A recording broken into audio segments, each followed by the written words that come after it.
What am I going to do? Start over?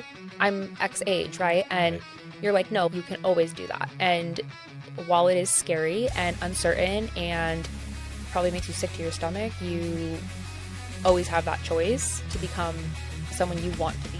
Hey there, welcome back to Above and Beyond, where excellence meets elevation. I'm your host, Jan Simon, and this season we're raising the bar, diving into the passion, purpose, and defining moments of leaders who don't just aim high, they live there. Big ideas, real stories. Let's get into it. Today's guest is someone who has built a career and a life on the beautiful edge between chaos and creativity. She's an Arizona native, an animal lover and twin mom, and a digital marketing strategist turned founder who learned this craft the real way through trial, error, late nights, and those corporate experiences that teach you exactly what not to do. Instead of breaking her, those early challenges became the backbone of her success. They shaped her into the kind of marketer who leads with strategy, moves with heart, and genuinely gets things done. But at home, that's where the real magic happens. Between chasing twin toddlers and caring for a small zoo of furry friends, she has mastered the art of patience, precision, and adaptability, skills that show up in every campaign she creates. That balance fuels her creativity and keeps her grounded in her why, helping people and pets thrive.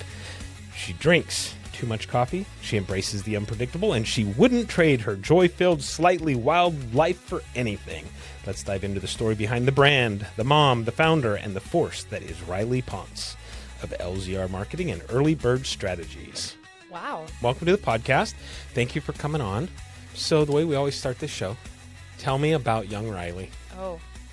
Wait, first tell me about your name, because it is spelled completely different than any Ryelee I've ever known in my life. Yes. Is that something you made up, or was that like your Oh, parents no. smoking dope and they named you that? My mom swears that she never did Okay. any drugs. I don't believe her. Okay. Because of my name. But yeah, it given to me at birth. My name, oh, this is embarrassing, but she will still claim that she wanted to name me Shaka Dawn. Oh my God. What? Woman. And thank God for my dad, because he was the reason that she didn't. No kidding. Thank God. Oh my God. Thanks, Dad. MVP. Yeah, so came up with Ryelee. Ryelee. And it's Ryelee. Correct. So Yep. kind of like Jamie Lee. Yes, I have a sister Ryelee. named Jamie. She's named after Jamie Lee Curtis. No kidding. Yes, Got Lee in the second but child. it was Jaime. So always gets messed up. Yep. And then we have Andy, which is Andi, Okay. like Andiot. Yep. Then we have Stephanie, that's Stefanie. They just couldn't go with the I'm normal, like, could what? they? Like, how? It's so, okay. And then I have a brother, Gregory. So he's normal. I was going to say, how All do you the mess women- that one I'm like, all the women. Okay. And then there's Gregory. Gregory. Greg. My dad's name is Greg. Old Greg. That is kind of an old name, actually. Mm-hmm. We named my daughter Alex, and it's Alyx. Oh, I like that. So, Yeah. and it's just Alex. It's not Alexandra or Alexandria or anything like that. It's just Alex. So, Yeah. anyways, so let's go back. Yeah. Young Ryelee. Young You Ryelee. grew up here. Yes. I'm an Arizona native, which is not as uncommon now as it was when I was a kid or younger. Yep. But yeah, born in Mesa, raised in Chandler, and live in our childhood home Still today? still today. No kidding. Yep. Gosh. Liz and I, 3 months after dating, moved in with my dad and my stepmom, gutted the house, re-renovated everything, like floors, paints, ceilings, light fixtures, yard, everything. They retired, moved to Mexico. We stayed in the house, bought it from them, and that's where we're raising our family now. Very cool. Yeah. How cool is that? Mm-hmm. Now, does it look anything like it did when you were a No. kid? So completely different. We completely changed like everything. That's crazy. Even the way that the rooms are like laid out. Uh-huh. Like now we use the old living room as our dining room, and then the old like formal dining room that would never get used is Yeah. now our living room. Okay. This makes so much more sense. Yeah. So yeah, but it doesn't look anything like when I see old pictures, I'm like, whoa, That's this crazy. house. That's crazy. But That's crazy. We have, I don't know what it is, but we've got that, the formal living room, the formal dining room, the dining room, the living room. Yeah. And it's like, okay, we've got a living room and a dining room that don't except for nothing, maybe yeah. one time a year, get used, Right. hold furniture. And I think it'd be nice. Let's put a wall right here. We'll make a big pantry, butler's pantry with a big island inside. But yeah. then it's like, kind of. And you're Anyways, like, that's really expensive. And then we have wild ideas like that all the time. I'm like, let's knock out this entire wall. And people are like, is that load bearing? I'm like, right. I don't know. I don't know. We can put a stick up, hold It's it up. fine. Like, just leave part of the wall. We'll find out when we take it out. Yeah. So, So you grew up in in Chandler, Chandler. What high school did you go to? I went to Perry. Perry High School. Yeah. And I was reading, you played in the orchestra. Yes. I was a violinist for 13, 14 years. Okay. Yeah. I started in elementary school with my friends because I was like, I don't want to be in general music. They're in a cool class. Like, I'm going to go do that. And then Yeah. I was the only one that stuck with it. And I loved it. I was obsessed with my violin. Pretty much if I wasn't at work or swim or cross country, I was in my room playing my violin, practicing. Very cool. Yeah. Very competitive with it. So I was never in orchestra. I was in band. Okay. And when they had enough individuals in each section, there were chairs, Yep. like first, second Yep. chair. Were you one of those numbered chairs, or First. were you? You don't exist to me anymore. It's over. Canceled. Yeah. Stop the show. Done. What's your favorite thing to play? Did you ever get into like hillbilly rock or anything like that on your? No, my papa always wanted, he's like, play the fiddle. And I'm like, what? So I would say because I was a lot in like just high school orchestra, junior high, it was a lot of just normal orchestra. People who've been in orchestra will know those normal songs. Yep. But I would also play in a quartet Okay. that we did weddings and stuff. Oh, very cool. So like was it canon in D or like talk about that traditional wedding. Yep. Played that a lot for those weddings. And so it was constantly practicing that song until I was so tired of it. I was like, I can't do this anymore. Did you ever get into shred your bow? Yeah, Get mad and you sure. just get in there and you yeah, just go? and I definitely would say that I use it as an excuse, like not an excuse, an escape, right, from issues and, kind of like a almost trauma response where I would just like shut down, go to my room and like be there for hours. And my parents would come to me at like 9:30 and be like, stop playing your violin right now, please, because I can't take it anymore. And I'm just You obviously didn't have any dogs that howled at night or anything like no, they just didn't come in my room. Gotcha. But yeah, so sometimes I'll try to like bring out, I still have two of my violins, one that my grandparents gave me when I was in like 7th grade. Oh, wow. And then just another one that I got when I was like a little older, just because I had another one. I don't know. I had that. I always wanted an electric violin, never got one. That'd be sick. I would always ask for one. So like Lindsay Sterling, I'm obsessed with her. Yeah. Yeah, I met her at Wells Fargo when I was a bank teller. No actually. kidding. She came up to me and she was like exchanging her foreign currency. And I was like, why does she look so familiar? And then I pulled up her account, but there's certain colored accounts that you can't like ask or say, or, gotcha. like you can't like really say things to them. So I'm like, oh God, that is Lindsay. That is my role model right there. I can't even say anything. Like, are you kidding me? But yeah, super sweet. She grew up here. She went, I think, to Gilbert High School or something. That's crazy. But, yeah. I probably would have said something. I know. Something would have come out of my mouth. I know, but it was like a small branch. Yeah. And it was like your managers were sitting right there. Like they're like on top of you. You can't do anything. I mean, that was. Do you still play today? I can play. I don't practice Okay. anymore. I wish I did, but it's kind of chaos. 2 businesses, 2 2-year-olds. Now, do you teach your 2-year-olds? Do they have like little mini violins? They don't yet. They do love music. We got them actually a drum set, like a full drum kit and everything. No kidding. Yep. Liz is actually a drummer, and she was the first, she can correct me if I'm wrong, but the first female drummer on the drum line at her high school in Chicago. No doubt. Right? Snare. But drum line. But on the snare. Okay, but on the snare, whatever. Semantics. Just the snare. I mean, So they love playing that. They have like a little mini keyboard, like DJ booth thing that our friends got them. They love playing that. So like they're musically inclined. Cool. So I'm like, okay, as long as we keep fostering that, like Yeah. I feel like that's very important to both of us. So yeah. well, they say kids who grow up around music, being able to read music and things like that, actually develop whatever side of the brain is that is like more important for thought. I feel like it's good I feel like it's good for both, right? Like, 'cause you have your creative side and then you have your analytical side, and like you really have to be able to like understand the notes, the different, what all the different little dots and oh my god, now I can't think of the word, all the different Staccatos things, and yeah, like that are on the page, right? But you're also leaning into that creativity side, so it my god, strengthens both, there you go. But Whatever you're yeah, drinking in your canister there, I did not provide, so I don't know what it good is. H2O. So you grew up in Chandler. You played in the orchestra. Yep. Did you ever play anything other than the violin? No, I've Okay. tried to play piano. I really wanted to play piano, just could never stick with it, I guess, Does long enough.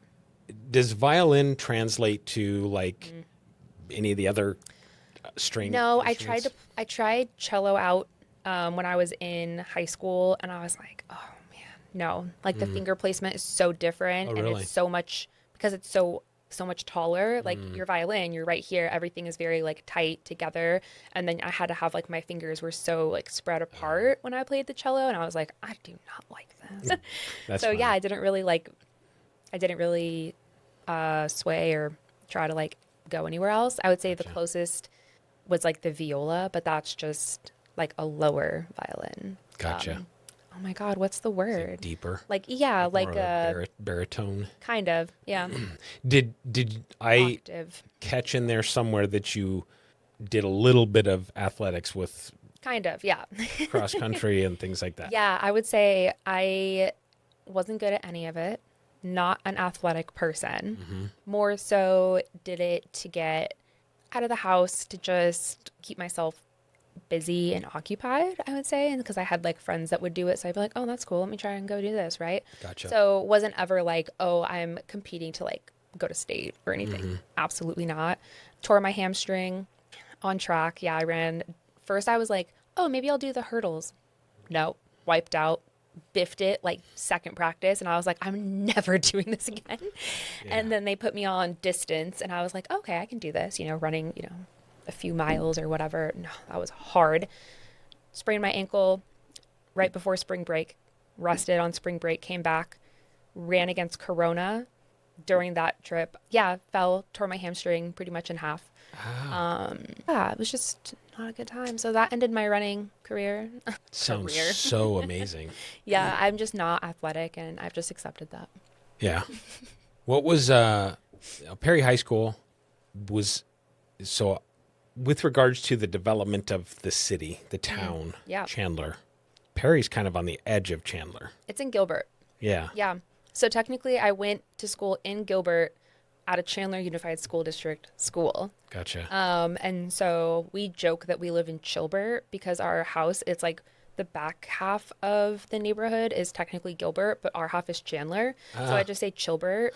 And yeah, because that's pretty much how I grew up, right? Like my mom lived in Chandler, but then she moved to Maricopa. Okay. So I still went to school. I still worked in Chandler. My dad still lived in Chandler, but I split 50% of time in Maricopa and then in Chandler. So Oh, wow. yeah, Okay. so I would drive really far every morning. So to get from Maricopa to Perry High You School. were living in Maricopa and going to Perry High School. Yep. That was before there was, well, maybe not before there was a lot of traffic because there's a ton of traffic. Oh, That's a pain to get in and out of there. yeah, I mean, if there's a bad accident or like a fatality, they have to close, or if there's construction and they close, there's no way to get out, right? crazy. So it's like you just, Surprised they haven't yeah. built like some type of auxiliary road or something to feed yeah. that. Or I mean, you can go around widen it now out. back into like through Casa Grande, but a lot of it is like one-way road, right? So like one way each way. So the traffic on there is just horrendous. And that way you can get to the 10. But other than that, it's just like the 347. And Wow. yeah, you just have to hit it at the right times. How old were you? If you don't mind me asking, how old were you when your parents split? Oh, 7, Okay, so you were pretty young still. 8, yeah. Okay. And you lived with your mom after that? No, I had split custody Oh, like you did? my Okay. entire childhood. Okay. Yeah. I think there was like a year or two through all of like the legal battles and stuff where I was mainly with my mom. But then after everything got settled, then we were splitting 50-50. And yeah, my sibling and I would go back and forth. And, yeah. And I'm going to ask you a question because I went through a divorce and my son was actually going into 6th grade. So he was a little bit older than you. My daughter was a sophomore in high school. But Oh, okay. with regards to when they were going through that and obviously being 6 or 7, Yeah. younger, do you feel like that? I mean, this is a stupid question, probably. Forgive me. Do you feel like that was a negative impact on your life at that point? Or do you feel like there was positives that came out of it? Both? Interesting. So, without putting my parents too much on blast, the divorce was very ugly and contentious, and I probably saw things that I shouldn't have seen when I was that age, and especially in front of my sibling who's younger than me, so like 5. They don't remember like the majority of it.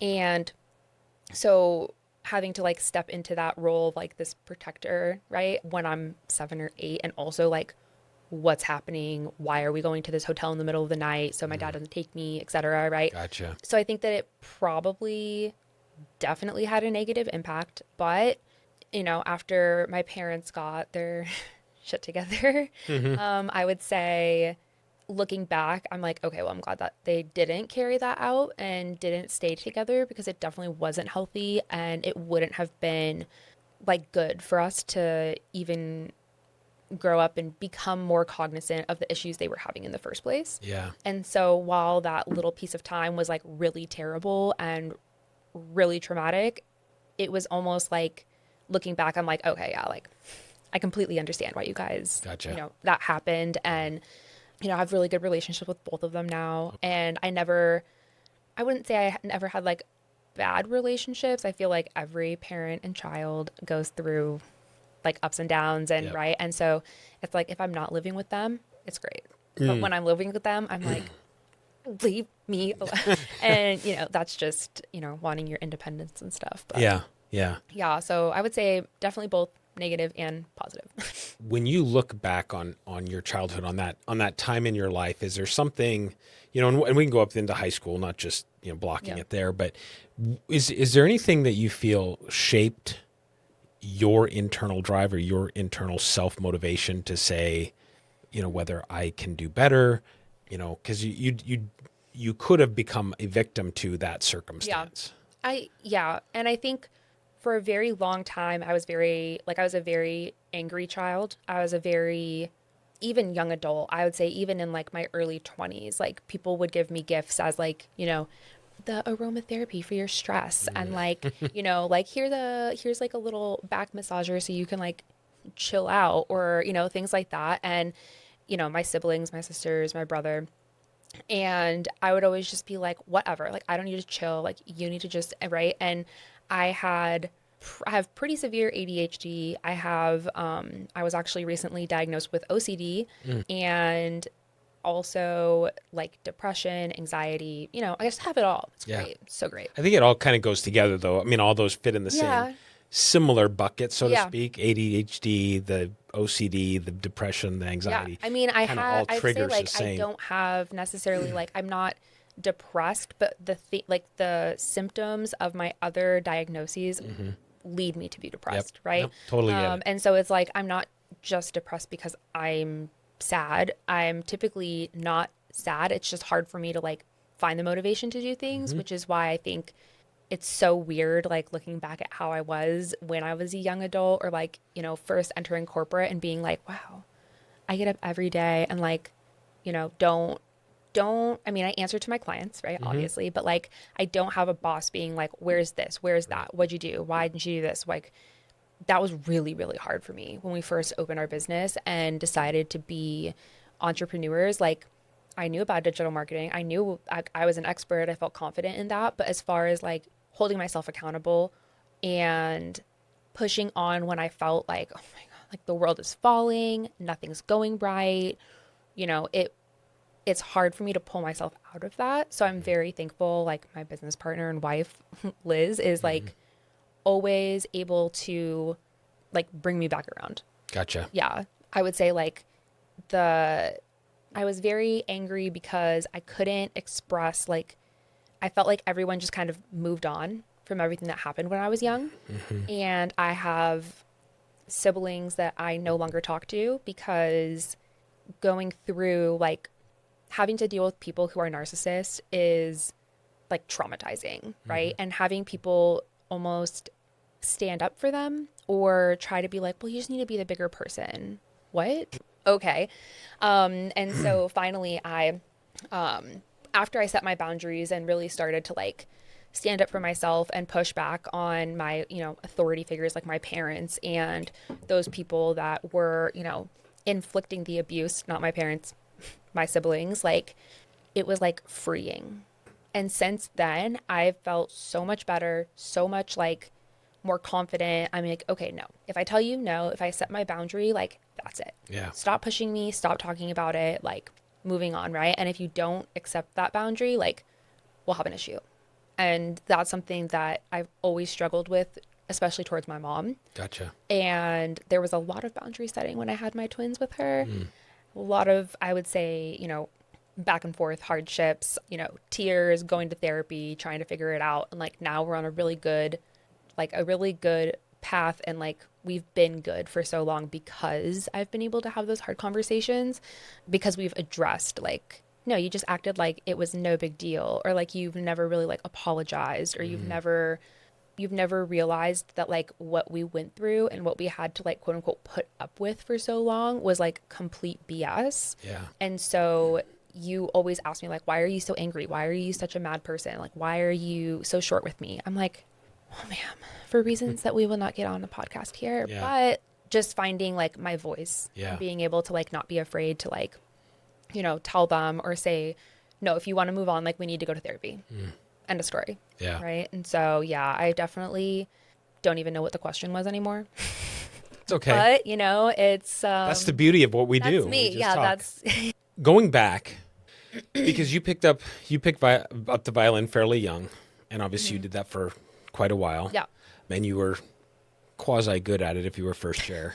So was there somebody that you can think of in your life that believed in you or pushed you before you really believed that you had talent? Not necessarily about violin. It could be that, but it could be something else too, that was really like, look, quit being an angry child.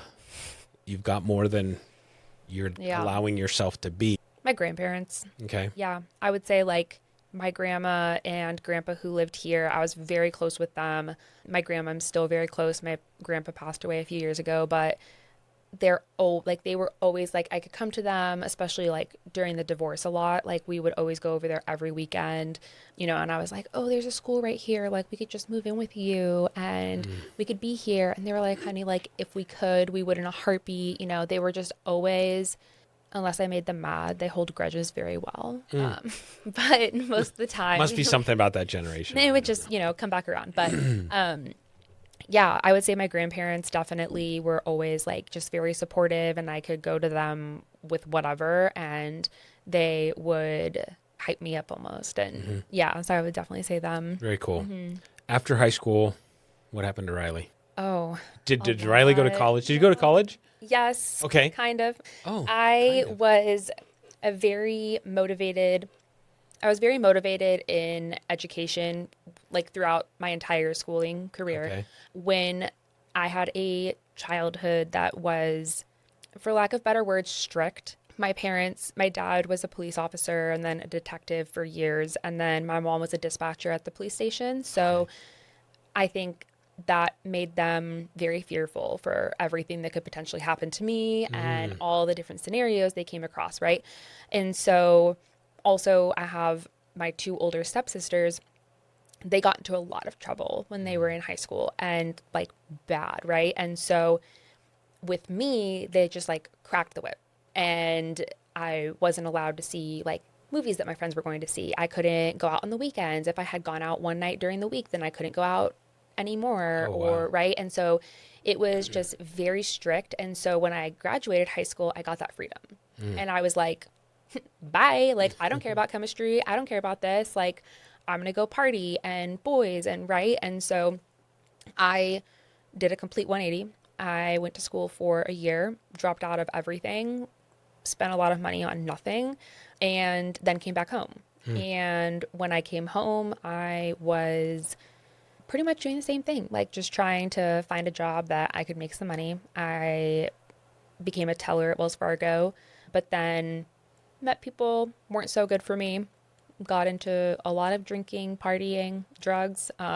So, my childhood trauma definitely played into that, and being unmedicated for all of my like anxiety, ADHD, right, became like a very like addictive personality. And so I definitely went through it then, but came out on the other side somehow. And during that time I was still like trying to enter corporate and figuring out what I wanted to do. Almost joined the military. What? Thank God.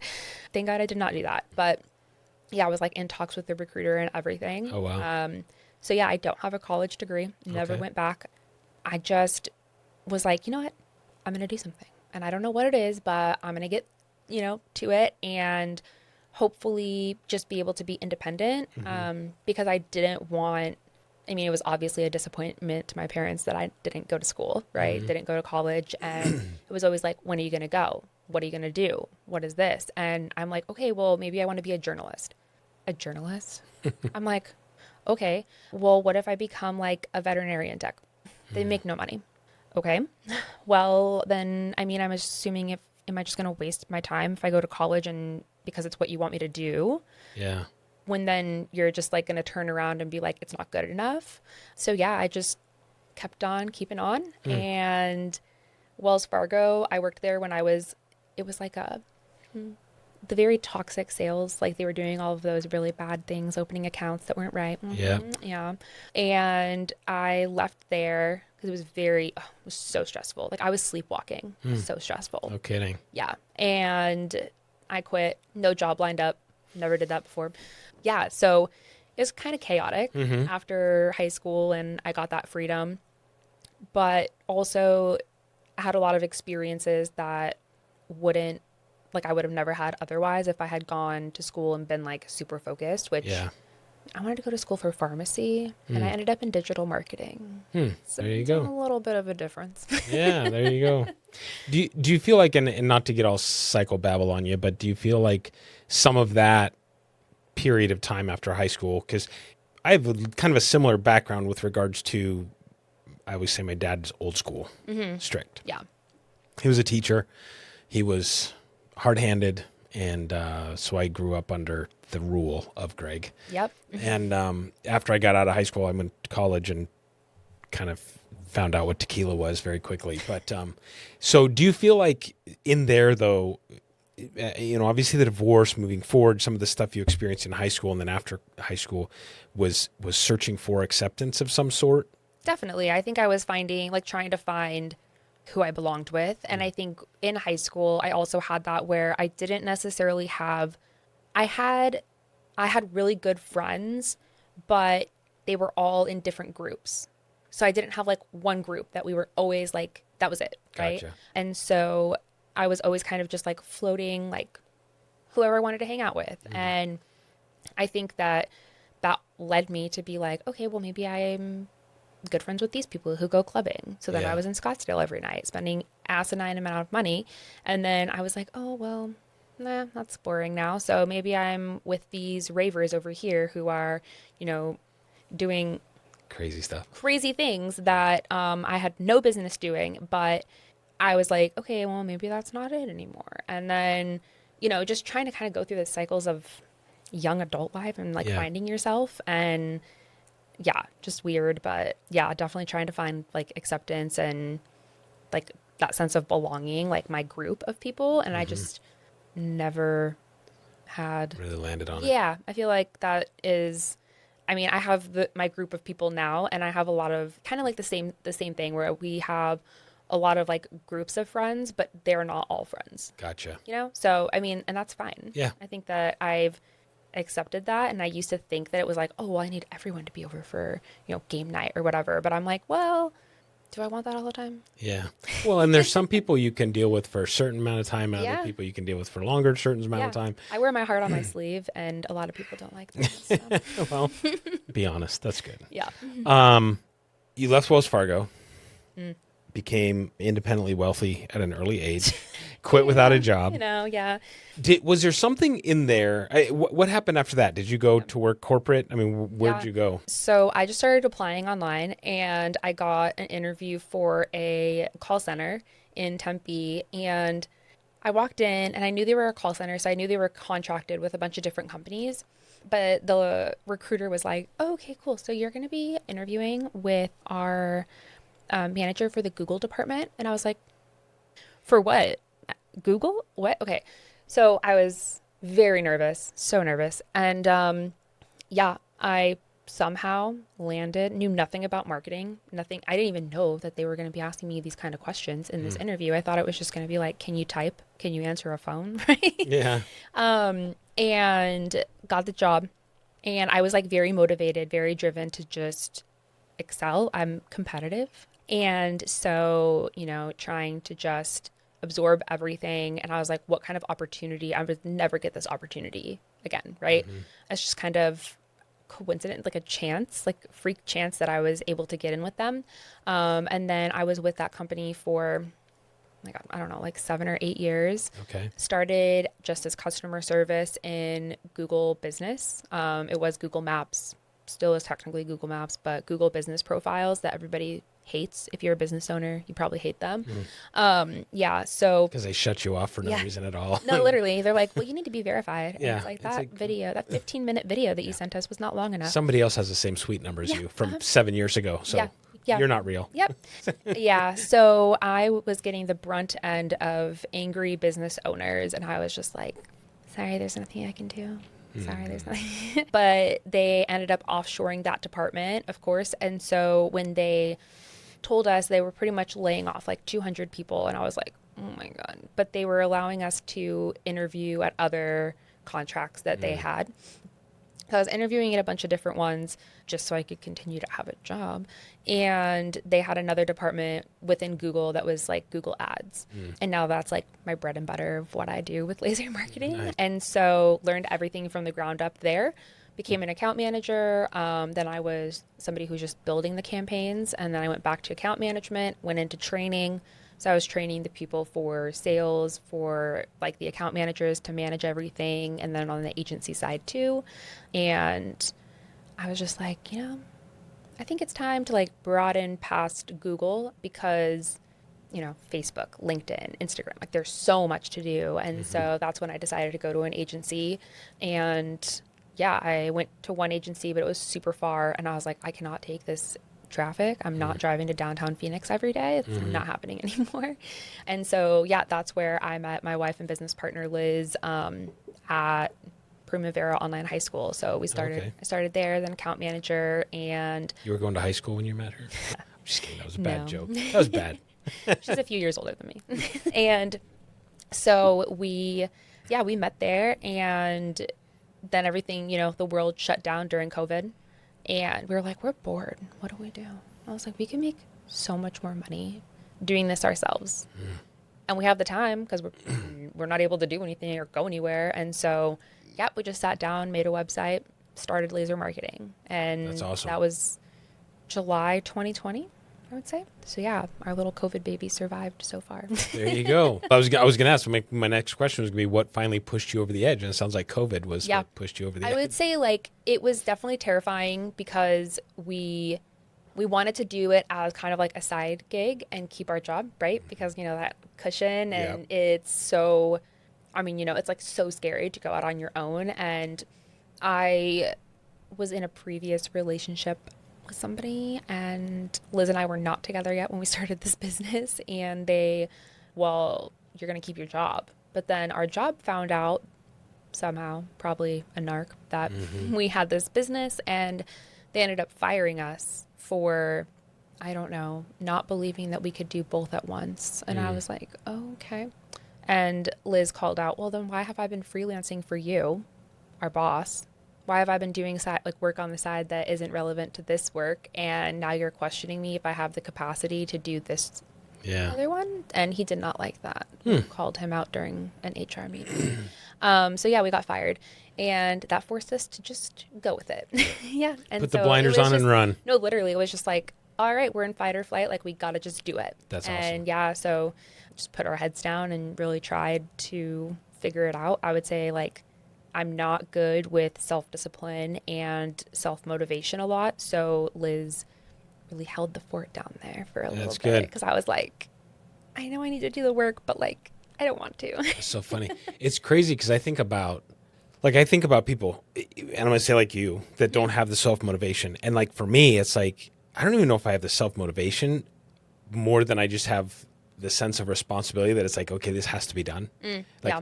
I need to do this. If nobody else does it, it's not getting done. So I Yeah. just need to do it right now. And I'm a terrible procrastinator, horrible procrastinator. But, it's one of those things where it's like, I don't know. For me, nobody's there to wake you up in the morning. Nobody's there to tell you got to get to work. Nobody's there to tell you how long to work, where to be, when to be, what to wear, that sort of thing. Yeah. And I would say it's weird because I would say for like our second year and our third year, we're like, man, do we go back to corporate? Because Liz always was like, I don't think your heart's in it. I don't know if this is what you want to do. I don't know if this is what you love. And I'm like, yeah, but like, what else? Like, I don't want to start over, right? And I don't want to go back to corporate. Like, I did not have a good experience. While I learned so much, like, definitely, like you said, learned what not to do, but I was just kind of like floating. That's the only way I could describe it. It's just like floating and just being like, well, just try to get another client or like keep this client that we have. And it wasn't until after our twins were born that like that lit my fire. And I was like, oh, okay, like we're in the office every day, 8 a.m. to 4 p.m., like getting clients, talking to people, networking. That was never what I was like before them. Yeah. Before I was like, and I think it was a lot to do with corporate burnout. And just, I was like, okay, well, now I can take a breath and I can, I'm focused on myself maybe too much. I'm like, well, my bed is over there. So I'm just going to go take a nap. But yeah, now that I have, our little bundles of joy, they really, I have to be self-disciplined. I have to be responsible, make sure that we get paid, make sure that we get, food on the table. And yeah, but I definitely didn't always have that. Yeah. Yeah. Was there something that you had to unlearn in order to be able to move forward? Oh, what a great question. I had to unlearn finding approval because even now, if I ask for a critique, I will take it personally. Liz knows this. I'll be like, oh, look, I did this web page and I thought it was so good. And she'll be like, what? You said you're done with that? And I'm like, say something nice first, please. Do you like the colors? She's like, eh. I'm like, oh my God. So, They clash. No, and I'm not a designer. That is definitely her expertise. But I think, trying to find and always get that approval was very hard. I think that's why I was determined to excel in a toxic workplace because I was like, well, someone needs to tell me that I'm doing a good job. Like someone needs to, notice that I'm, the top rep on the floor, or I'm first chair in orchestra, or I'm, I need to I couldn't, if I didn't do those things, I wasn't good enough. So I had to do that. When now I realize no, I can be good enough. I don't have to have somebody be like, here's a gold star for being hitting 140% to goal, right? Here's, Ryeelee's getting this certificate because she's, worked her butt off and had sleepless nights because we pushed her to make 160 calls a day, whatever. Yeah. And that's also been freeing. I say I still do struggle with it sometimes, when I tell Liz to be nice to me. But it definitely is not as controlling as it used to be. Gotcha. For me. So what you need is for Liz to show up with a little trophy every now and then and say, you're amazing. Yeah. Oh my God, you look so pretty today. Oh, here's So Liz, if you're listening right now. Tell me I'm pretty. Yeah. You're so pretty. Yeah. Not in a condescending way. Oh, sorry. People always say that. You're special. You're so lucky that you're so pretty. Wow. At least you're pretty. I'm like, you have such a great oh personality. my God, that's so nice. Thanks. Those backhanded compliments. Yeah. Let's talk about mistakes. Did you ever make a mistake that now you look back on and you're kind of glad you made it? I don't make mistakes. Oh, I'm just kidding. you're so pretty. Oh, goodness. Yes. I am glad that I'm simultaneously happy and not happy that I ended up getting married to someone I should not have. Okay. And trying to fit the what society tells us we need to be happy. You know, I needed to buy the house because then he would be committed. I needed to, make sure that everything was decorated right because then I would have just like none of it was like real, but I was in the relationship for so long. It was like, well, I have to. People are expecting me to say yes if he proposes or, have this big wedding or do all these things and everything will be fine once we get married.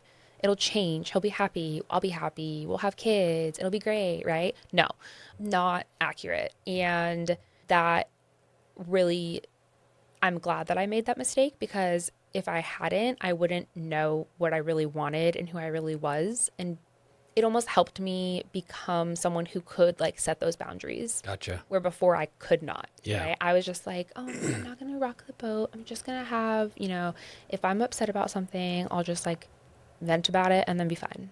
And that is not healthy. That is not normal. Yeah. So we were only married for 11 months. And then I was like, yeah, we're getting divorced. He was like, what? I just went to a farmer's market with you yesterday. I was like, oh my God, groundbreaking. Cool. Well, now we're not going to go to a farmer's market. That's like the biggest life lesson, I guess. Yeah. Other mistakes? Partying. None. None that match that. I would say like partying definitely, there's things I wouldn't want my kids doing, but it was fun. Yeah. Yeah. Well, I think it's probably pretty tough to top getting married to somebody you shouldn't have gotten married to. Yeah. I'm glad But then that being happy about it. I mean, not happy, but glad I'm about glad it. that I was able to recognize so quickly that if you get divorced, it's not the end of the world. And you can restart. You are like capable of so much. And if I didn't have such a big support person sitting over here, I wouldn't have been able to make that decision. But because I was like, okay, I'm 28, which is at the same time young and then also not young when you're wanting to have kids and you're wanting to start a family and you've been with someone for 6 years, right? And you're like, well, this is the person that I thought. This is what I thought I wanted. What do you mean? And you have to come to that reality. Very difficult, especially when you're, 28. And you're like, okay, well, I'm going to be divorced. I'm going to be 28. Like, what do I do now? Do I need to freeze my eggs? Am I going to find someone? And so, yeah, definitely like a lot of growth and realization and processing things that I never had before, but being able to like get out of that quickly with no strings attached essentially was nice. I think a lot of people don't do that, right? Yeah. I mean, they stay in that situation, toxic, 100%. for way too long or yeah. forever. Yeah. People just kind of, they're like, oh no, this is just how everyone feels. Like, this is normal, or what am I going to do? What am I going to do? Start over?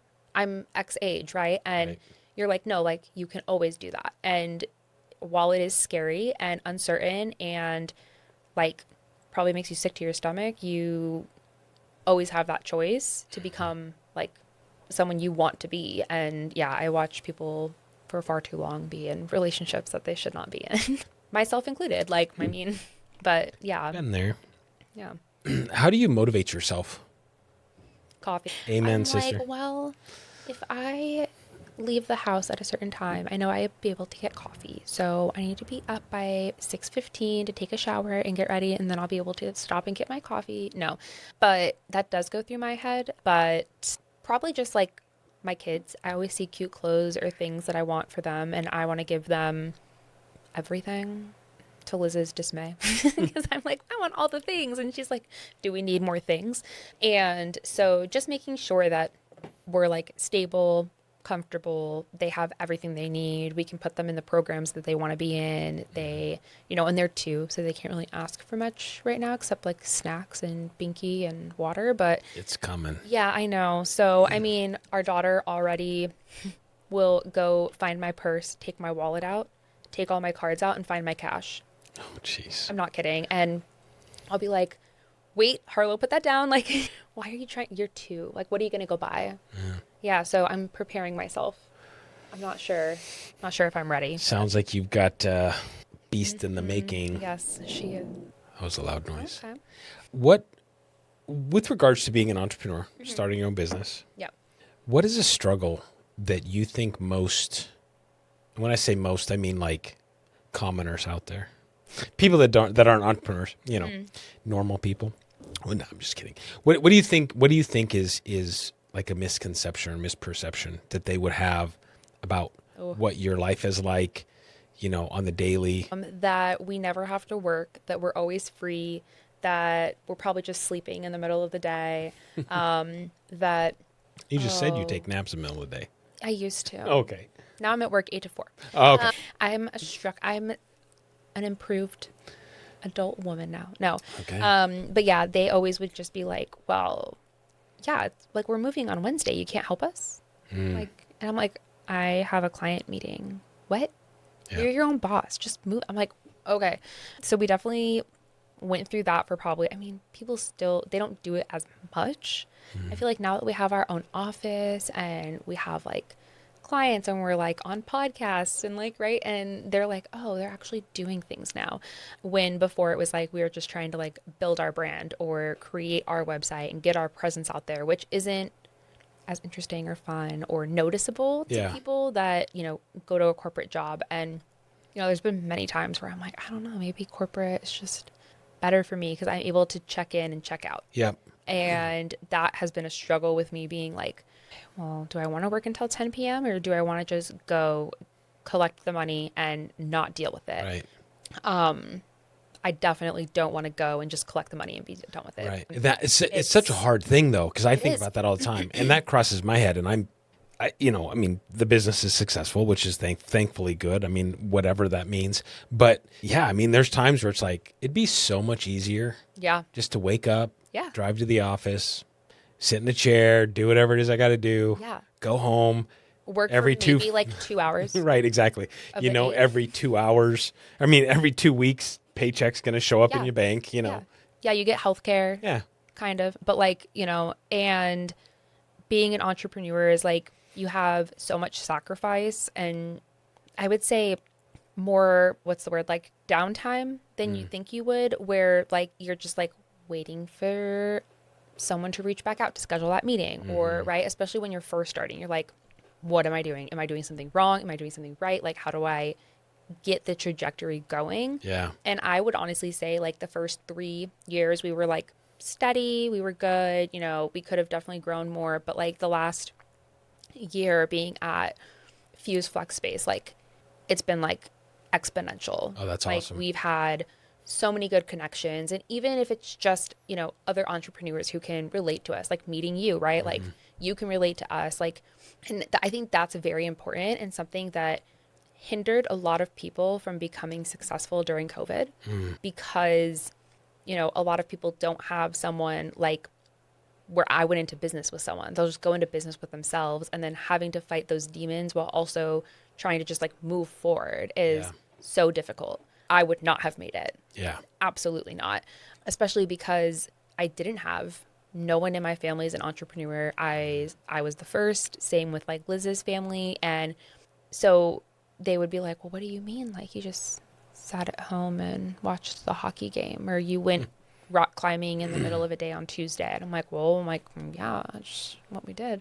But now they kind of like see all of that work coming to life almost, where like all of the different client websites we do, or the different brand logos that we do, and the networking, and I don't know, it's just like they've come around to like respect it and realize that, oh, okay, they're kind of serious. Yeah. Yeah. So that's cool. And you've had it for almost 5 years now? We celebrated 5 years in July. Awesome. Yeah. So, realistically, everybody says 3 years. I truly think it's like that 5 year, maybe 6 year mark where all of a sudden you feel like, wow, hey, it's kind of moving on its own. You still have to work. Oh, yeah. I'm not saying you step back, but it's like all of a sudden, yeah, the traction isn't as tough to get. Yeah.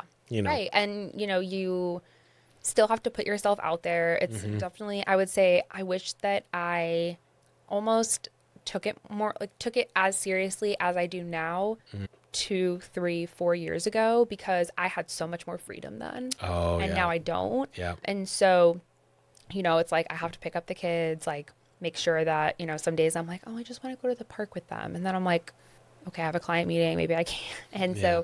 so, choosing to be a working mom, like I romanticize being a stay-at-home mom.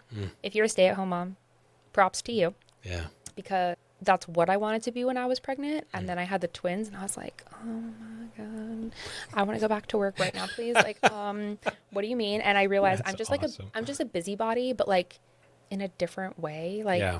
I have to feel like I'm contributing financially. I like couldn't, just be at home, because that is hard. Yeah.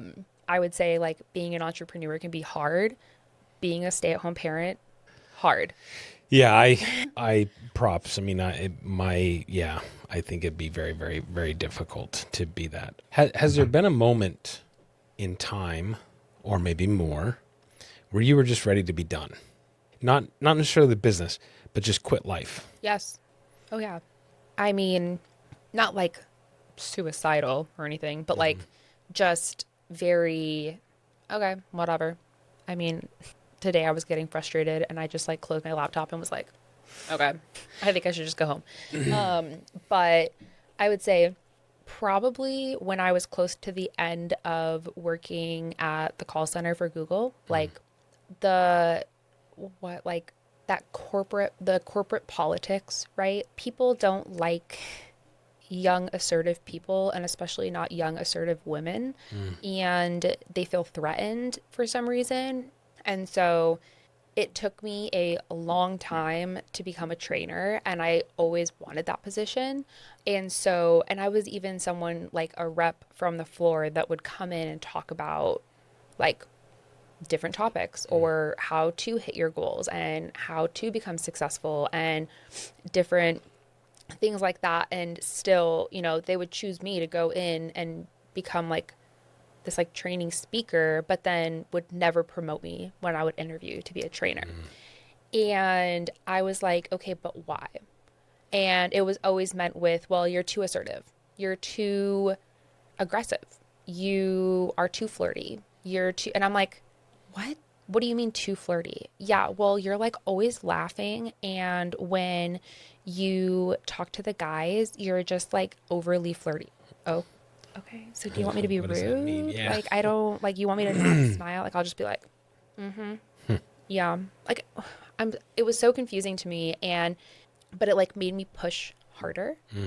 I would say like that was like the biggest, like trying to prove people wrong that had no business pushing me to do that, or like I had nothing to prove to them. They were no one to me. Like, Yeah. and they were never going to respect me no matter how hard I tried, no matter what I did, how good I performed, right? And if I didn't have like my mentor there, I would have just like crumbled.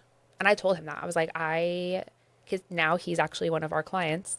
But he was like my trainer when I first started at Google, and he helped me get past all those hurdles. And I would go cry to him when people were like very mean to me. And so now he's like one of our clients for laser, which I think is just like full circle. So funny. But yeah, I mean, I'm pretty sure I wrote about him in my thing, and I sent that to him, like what I wrote. And he was like, oh my God, that's so sweet. And I was like, no, but seriously, Yeah. if I didn't have people like that, yeah, I would have just been like, I'm like, nothing matters. Like, Yeah. it was so bad. So yeah, I'm glad that I got out of there when I did, but it definitely was far too long that I put up with like this kind of corporate, like, it's like abuse of power, or just like negativity that was so toxic. But I was like, no, I need to prove to them that I can do it, that I'm the Yeah. one, that I'm, when it was like not worth my time, in the long run, it paid off, but it made me resilient. It taught me a lot of hard lessons, but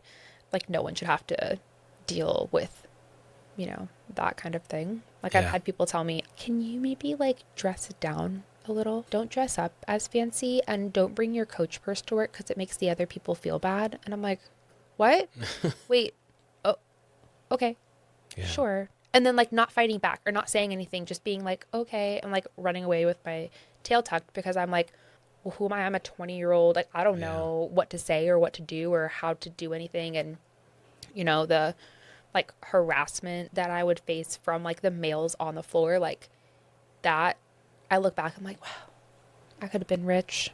I could have like sued some people, but I didn't because Yeah. I didn't know anything. Yeah. Right. And I was just like, well, this must just be how everyone gets treated. And this is just normal, like corporate stuff. And I'm like, Yeah.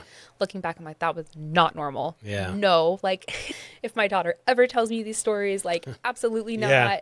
Act on them. Yeah. So I think those were definitely like hard times where I was just like, I'm just Just done. done. Yeah. Yeah. What is success? How do you define a success? What does that look like to you? My gosh, that's hard. I think I go back and forth with myself a lot because I'm like, well, success is like the big house and the nice car, like the car I want and the nice clothes, like just having things that I want.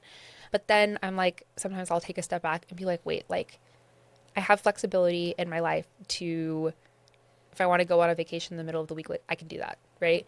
Like I'm already making more money than younger me ever would have thought. Like we were cleaning out some paperwork and I found a W-2 from that stupid corporate job. And I was like, huh? I was dealing with that for what? Like, okay, that's heartbreaking. But so, yeah, I think I struggle with keeping up with the Joneses almost and being like, well, success is a Louis bag or, the newest pair of boots or whatever. But then I'm like, well, we've renovated our entire house. I have the car that I love. I have a beautiful wife. I have my kids and my dogs, and everyone's healthy and super happy. And I would say I'm pretty successful. Like, and so, yeah, it's still a struggle. I think I still have some of that, like, white picket fence, like, suburban life thing that I was always told is like, that means you're successful. Like, you Yeah. need to have the big house and you need to have, like, I think of like the Home Alone house, right? Like, those people are successful. But I'm like trying, as I get older, I feel like I'm starting to be like, oh, do I need that $80,000 car? Maybe not. And then you could argue, you could say, okay, well, are they successful or have they just maxed credit? Right. Okay. Right. So, Yes. so from the outward perspective, Yes. Yeah. And You so know. we play a game where we're like, do you think they're rich or do you think that they are irresponsible? well, and I mean, So, yeah. not to bash on any particular person, but it's like you see the people who are screaming and yelling about their WIC benefits or whatever they're called taken away, but yet they've got 3-inch nails and the eyelashes and the permed hair, and it's I like, mean, wait a second, I would say like yes and no. I'll agree and disagree with Well, you. right, yeah. I mean, But you can do it on the cheap and you can do it yourself, Yeah. right? But it's like that whole thought process where it's like, wait a second. I think that one thing that I've recently like read that actually made me, because I do agree, I would feel like I used to feel the same, right? And be like, well, like you have the money to do that. Like I had a cousin who had a lot of kids and then would live off welfare, but then would have, an Escalade and have Yeah. all these things. And I'm like, what? That doesn't make sense. Like, what? You don't even have a job and you have 6 kids and you live in a 2-story house. Like, I don't get it. But like the problem, like there's so many problems, but like not to get too political, but Yeah. people, just because people don't make a lot of money, it's actually not the problem. It's not the fault of the person. It's, yes, right? Of course, people can always do things to better their lives.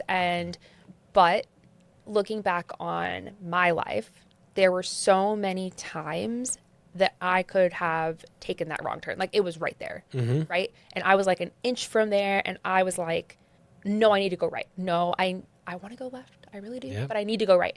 And I heard read something that's like, well, people shouldn't have to give up things that make them happy just because their job doesn't pay them enough, right? And I Yeah. think that it's a fine line for sure. Yeah. And I right? mean, I would agree with that to an extent. Yeah. I mean, you have to like, But there's a materialistic aspect of it, For sure. right? Yeah. And there's a purely being happy, and I know that there's Yeah.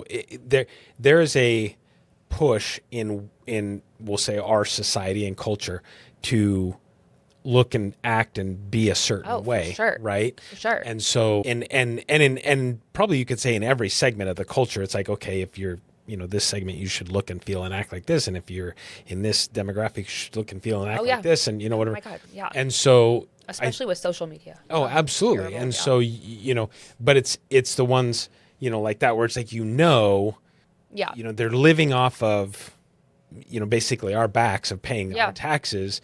And yet then it's like, wait a second, and again, it's not my place to tell them they're wrong. Yeah. But when you sit back and you go, you're complaining about this thing on one hand, but then doing this, it's like maybe some of the priorities are mixed up a little bit. Yeah. And like I said, I would I can see. Not trying to go all political. No, and I'm not. It's just that whole thing. I can go political all day. And I don't remember what it was that you said Liz that made is me like, kind of oh go God, down that oh God, road. oh But God. yeah. Shut up now. Just stop. Just stop. So let's talk about LZR. Did you call it laser? Yeah, laser. Where did that come from? I think we couldn't decide on a name, and one night I was like, I don't know, I'm tired of talking about a name. Just pick something. And Liz was like, what about laser? But it's like LZR. And I was like, oh, yeah, I kind of like that, laser, like laser focused on mark. Okay. And then it kind of just went from there. And people are like, we're like, well, it's like both of our names combined. And they're like, well, it's more Liz's name than your name. And then her response is, well, there's an L in Ryelee. This is So true. it's like there's an L, Z, and then an R, whatever. But And you could just go yeah, by it just Zrylee. Ryelee. Yeah. Zrylee. Riles. I don't know. Ryelee. We actually do Lizard Riot. It's like our band name that our old coworkers gave us. Yeah, because Lizard and then Riot. And Lizard Riot. yeah, so that's our band name. So tell me what you guys do Okay. for our listeners So- in a nutshell. In a tiny nutshell, On the spot. laser marketing provides white glove service to any kind of business. We don't niche ourselves down because we did that in our previous agency roles, and we realized that it kind of like hinders our creativity and our interest, so we get burned out faster. And so right now we have like, they're in the HVAC field, but they're like a software app. We've had financial, we've had plumbers, we're doing some branding and stuff for a hotel that's being renovated in Prescott, like, right, kind of all over the board. But we provide on the very wide umbrella of marketing, like literally anything that you could do. Like, we'll go out on a video shoot, we will take photos, we will create entire websites. I'm doing unfortunately, all of the inventory for one of my clients now. And I am not an inventory specialist. He knows this. It's my mentor, Thomas. Yeah. And that's the only reason I said yes. But so yeah, we do, like, I'm the digital ads, paid ads expert. That was my background. And then I've kind of just developed on that with social content creation, video. Yeah, I'm always learning, trying my best. And then Liz is the website developer, graphic designer, all of that. And we have a few contractors that work for us to do content as well. But yeah, anything marketing related, they're like, we need business cards. We need a 3-minute video that we can play at trade shows. Cool. I need an entire trade show booth designed. We'll do it. Oh, wow. Okay. And if we can't do it, or it's something that we're not super familiar with, we'll find somebody that is. And, Gotcha. we have a lot of connections in the industry. And so we pretty much take something from that idea. Like, we have a client that'll call us at like 2 p.m. and be like, okay, I have this wild idea. What if we run a campaign that does this, this, and this? Will that work? I don't even know, but maybe. Can you research it? And we'll take that and then see it through to execution and wow. like until we get results, right? And that's what laser marketing does. And then we've kind of spun off into the secondary agency, Early Bird Strategies. So that's newer. And that is more packaged services. So it's, if you need digital ads ran, but like you don't want to do it yourself, or you've done it and you didn't get results and you want to try it out. It's for the smaller, more like local services that don't have a white glove budget. And we've met a ton of entrepreneurs that need that kind of help. But they're like, well, I don't have an agency style budget. I don't want to spend that, or I'm hesitant, right? Like, I want to kind of test the waters first. And So that was my specialty when I worked at Google, was kind of like HVAC, plumbers, electricians, right? The running those kind of campaigns. So I'm super familiar with it. And I was like, yeah, let's spin this up and see if we can help more people because, we've gotten really good results from like for our clients. And I've always wanted to find a way to like be able to meet people where they're at. So that's why we've created early bird strategies. And it's going well so far. Where do you go from here? What's the dream? The dream, Other than being a stay-at-home mom. not the dream. The dream Till would, what, 14 kids, did you say? oh God, no. I do think I see the little, 3-month-old clothes and I'm like, oh my God, we could have another. Look at that dress. It's so cute. You've No, sleepless nights. Don't. I'm like, we just got them to sleep in the same room, in their own room after, oh yeah, no. But really the dream would be to still be, even as we grow and we expand, right? Like we really want to find quality people, as hard as that is. Just shocking. It is sometimes it's very difficult to find those people, but just expand and try to help as many businesses as possible while being able to scale it. Because right now, with it just being Liz and I as the main people, a lot of our clients are referral based or people that we meet in person and we just bond with. And then they're like, oh yeah, you can do my marketing, right? But then they don't want to be passed off. Yeah. And that's something that we've always prided it like laser on, is that we're kind of this boutique feel agency. Is like you get that white glove service, but you're dealing with the people that you know. Yeah. And trying to bridge that gap so we can grow and get more clients and help more people. I would say finding quality employees or contractors or whatever the case is, in order to do that would be like the dream. Like I want to come in and be able to like lead a team of people to, give people that space that like I was never given and be able to like encourage them and I guess like coach them up and have them have somebody that like believes in them. Yeah. Because that's important to me because I didn't really have that. And so, I know how easy it can be to be lost out there and, make a misstep and be like, okay, well, what do I do? Where do I go from here? So it's trying to find diamonds in the rough that are willing to put in the work. It's hard. Yeah. And I get that because I was once that, right? But now I'm sparkly diamond. No, I'm just kidding. Well, you're under pressure. Yeah, definitely cooking over here. Yeah. But yeah, I think the dream would just to be, continue to have a successful agency, show our kids that, you can do anything and, maybe one day have them. I mean, I'm not trying to build Laser as like, oh, this is the family legacy, right?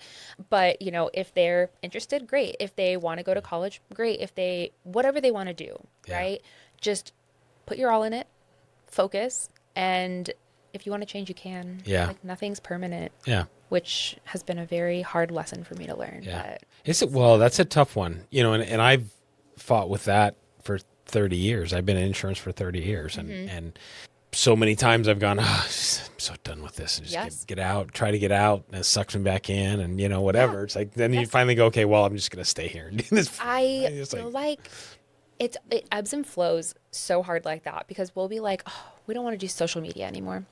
We're like, nope, we just don't want to do it. And then all of a sudden, we get 5 people. Hey, can you do my social? And we're like, of course we can. Yeah, we'll do it. Yeah. We're like, what do you mean? Yeah, I do that. I find myself doing that where there's certain accounts that I really enjoy working on, and then there's certain accounts that are they just generate a little bit of revenue. Yeah. And so, somebody asks like, hey, can you think you can do this? And a lot of times those are referrals from other agents that will like beat the crap out of the business, can't figure out how to write it. So then they're like, hey, Jan, can you take care of this? I'm like, yeah, but then it's like the most difficult thing to deal with. And by that time, the person's like, I needed it yesterday. And can you do that? And it's like, so stressful. And then you're like, okay, I guess I will. Like, exactly. I can't let them down. Exactly. At the end of the day, when everything's said and done, what type of impact do you hope to leave on either those around you or your community?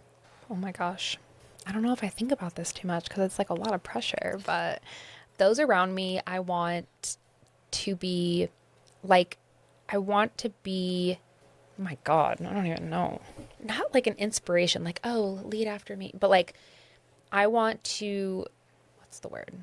Empower them to be who they are, do what they want, like whatever makes you happy, just do it. Because there were people around me that would encourage me to do that, but a lot of people who would just be like, that's not normal. Why are Yeah. you so weird? What are you doing? And it's like, no, just do it.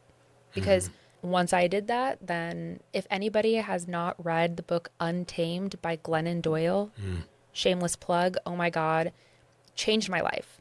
Yeah. Like, I'm pretty sure I finished that book, and that next week I asked for the divorce Oh, wow. because I was like, wait, it just like reshaped my entire outlook. And I want to have like that impact on other people and being like, you know, you don't have to be stuck in an unhappy life. Like you can make it what you want. And as far as like the community, if I could adopt all the elderly senior dogs and have an old dog sanctuary where I just love them until, you know, their time comes, that would be like my ultimate goal in life. You better get a big property. I will. I will. I hear there's still property on Maricopa somewhere. Oh my God. Liz already knows that is my end all be all dream. Like I want to die on like an old dog sanctuary with them. Like I just want to like make sure that they're happy and warm Yeah. and There's not living in a shelter. There's a guy on, I don't The know, one that has like the 100 socials. chihuahuas. And he's got, I don't know, So many. he's a social media. He's always walking around with his shirt off. That's all that catches me. I'm like, oh, he's kind of hot. I'm just kidding. But Oh my God. he rescues dogs, and he literally has just now bought this new like 200 and some acre piece of property. It's got this huge house and yeah. a lake and all this stuff, and he's got tons and tons of dogs, and it's actually pretty impressive. Yeah. And I mean, I'm the same way. Like I don't know that I could handle the amount of poop that you'd have to deal with. Yeah. That's what Liz is thinking. She's But- like, no, absolutely not. But I love dogs. Like I don't like cats. I love dogs. Yeah. I love all animals. Hmm. I will, if there is a snake in the road, Oh God. I will probably move it. Run it over. No. Yeah. We were at the zoo Twice. the other day, and there was a guy that was like speeding up, and there was a quail trying to run, and I literally screamed. I was like, Oh my God. no! And like Liz is calm down. I was like, I didn't want to watch that quail get run over. Funny. And yeah, like it doesn't matter the animal. I love them all. I would say there's only one cat that I have met that I have not liked, Mr. Kitty. He knows who I he just is. think cats are like complete bitches. I mean, They just, are, They're just, but like I love can't it. handle it. I'm like, if I'm gonna feed you and give you a place to poop and pee, you better be nice to me. That's all I No, gotta say. they will not be nice to you. It's They'll be like, like, wake up. Can't It's stand. 5 Yeah, a.m. exactly. Yeah, I mean, I grew up with cats and dogs, so I'll have any of them. But like, Liz is like, you're not bringing a cat in this house.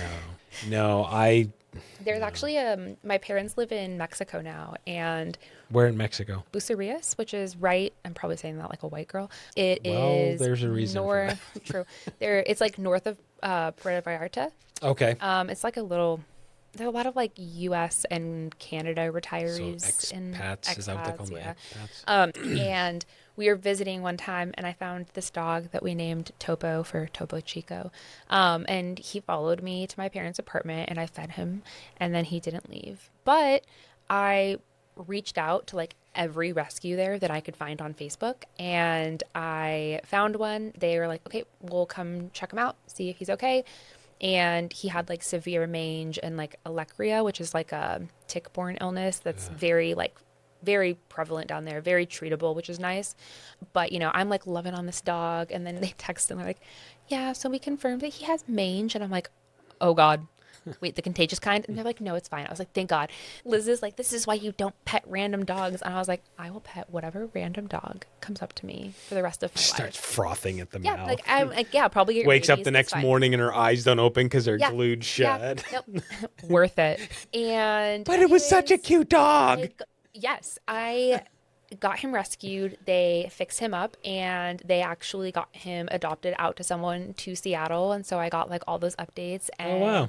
yeah, and now my dad is the volunteer coordinator for that rescue in Mexico. No doubt. Yeah. That's cool. Yeah, so it's like I'm making my impact, you know. That's awesome. Every year for Christmas, I like send them money and make sure that like I donate to like their stuff, because they have 140, I think they have like 146 dogs in their care. Wow. Yeah, and it's a lot of dogs, but they'll take ones that have like cancer and get them treated, Wow. or and they're just trying to get them off the streets, and people just don't treat animals with the same respect there. Yeah. And so there's a lot of like horrific cases, but they give those dogs like the best life. So yeah, I just love it. That's cool. Yeah, that's what I want to do. That's cool. Maybe not at that level, but like, Yeah, start with one. Yeah, we had 5 at one time. You go to Central Phoenix, find a dog, bring it home. Be meaner I've in kidnapped Central dogs. Yeah. Yeah. I've actually on accident, we found these dogs running down the canal, and we like got them to go to this yard, and I was like, well, it's the middle of summer. It was like August. It was 115, 16 out. I was like, I have to get them in my car. It's so hot out. They're panting because they've been sprinting. Put them in the car, got them like a little bowl of water, took them to our house, put them in the backyard, try to get them scanned for the chips. Like if I see a dog, sorry, if I had dinner plans, like I no longer have dinner plans if I find a dog running on the street. You sound like Christine. My fiance is the same way. Oh my God. No, I can't help It's like, myself. what? You saw a dog 2 hours ago? Let's go find it. Where is it? Tell Yeah. me. Cross streets? You didn't stop? How fast was it going? 5 miles per hour? Exactly. 10? Like, okay, I need to figure out its Right. trajectory. North, south, east, west. And we scanned it. We found the number. They said, oh yeah, here's our address. I'm like, okay, cool. We'll bring the dogs to you. Put the address in. I took them from their front yard. Oh my God. Yep, they were home. And I took them. That is accurate. And now is I'm just like, oh. So funny. And those people had a Ring camera. So Yeah, it's they like, we got saw you on our me- Ring they doorbell, saw me stealing our dogs. Steal their dogs. And by the way, Womp. don't come to my house. My dogs like to sit out in the front yard every now and then. I will. They just. What kind of dogs? Because I've got 2 golden. We have an English cream retriever and a golden retriever. beautiful. Yeah, and Are they like ditzy? the golden is the English cream. So it's funny because the golden is like happy-go-lucky. When you pet her, she gets this look on her face like she's in absolute heaven, and like this smile, like yeah, just pet me. I'll lay here forever. The English cream is more of a I'm gonna sit here and let you pet me, but you better do it right. Oh my and God. she just sits there with the look on her face like she's really annoyed, Okay. but she doesn't want you to stop petting her. We have a border collie. She does the same thing. She like gets uncomfortable. Like she'll come Yeah. up on the bed and lay down, and we'll be like, "Oh, Delta, like you're cuddling with us," and she'll be like, "No," and like leave. Yeah. And you're like, "Okay, so sorry." Like she does not want her space invaded. It's so funny.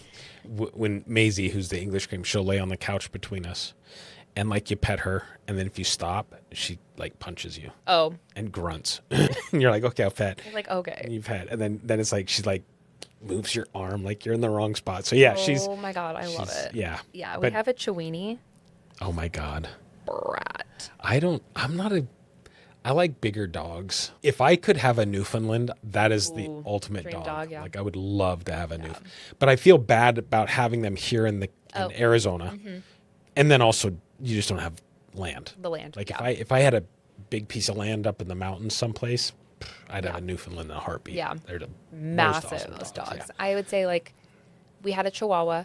She was like 16, blind, deaf, had 2 teeth literally. She was my little angel baby. I love her so much. Yeah, we had to put her down, but she was like my first dog as an adult by myself. And then I was like, "Oh, she's so easy." Wow. Which is what people with one child think. "Oh my God, this kid was so easy." And they have a second one, and it's the devil. It's a devil child. Devil. Yes. That was Carmen. Carmen was my second child, and I thought she was going to be cool as a cucumber. She's not. Yeah, she's a little whiny baby. They all have their own personalities, that's for sure. Yeah, I'm not like little dogs. My ex and I had 3 dachshunds, and They're just stubborn. they are stubborn as oh my God, they're stubborn as all get out. Yeah, that's what the Chiweenie is a dachshund Chihuahua. So you get both, best of both worlds. Pissed off little human made embryos. Literally. How can people find Laser? Laser, we are online on social media. You can find us by talking to anyone at APN. If you're at Fuse Flex Space, you can find us there, and we're just around. But Do you yeah, have a website. website it's LZR or lasermarketing.com. LZRmarketing.com. Yep. Or earlybirdlife.com, depending on what kind of service you want. And I think it's at laser marketing for our social media. I can never remember mine. People ask me, I'm like, I don't know. I start typing it and it shows up. I don't know. Yeah, I think. Don't you hashtag yourself? I'm like, what? Yeah. You mean the pound sign? Hashtag laser marketing. Yeah, that's why we'll talk about social. Yeah. That's why I'm dying on the vine. No. Yeah. And then, yeah. Ryelee, my name is spelled super weird. Ryelee at lzrmarketing.com. Ponce. Ryelee Ponce. Ponce. That's my last name. Ryelee Ponce. Yep. Ryelee, it's been great having you on. Thank you very much. Of course. Yes. Thank you for having me. Yeah, I really appreciate it. Yes. Hopefully it was good for you to be on. I appreciate it. But Yeah. yeah, I always appreciate people coming on and sharing their story and talking about Themselves. yeah And dogs. and dogs. Now we could probably sit here and talk about dogs for a very long time because sure. I love dogs. But yeah, so anyways, well, thank you. Thank you for having me. Yeah. You're welcome. This is Ryelee Ponce, and I went above and beyond. Stories we share beyond the fairways, friendships grow in APN's embrace, opportunities flow. No happy talking, just real deals, authentic connections, the kind that heals. From Palm Springs to Pine Top's Grace, APN's network spans every place. Above Par Network, we're going above and beyond, reaching new heights. In networking realms, scaling the heights. From mixers to golf, our spirits unite. APN's the beacon, our guiding light. So here's to APN, where dreams align. In every connection, a chance to shine. Above and beyond, we'll always strive. In APN's network, we truly thrive.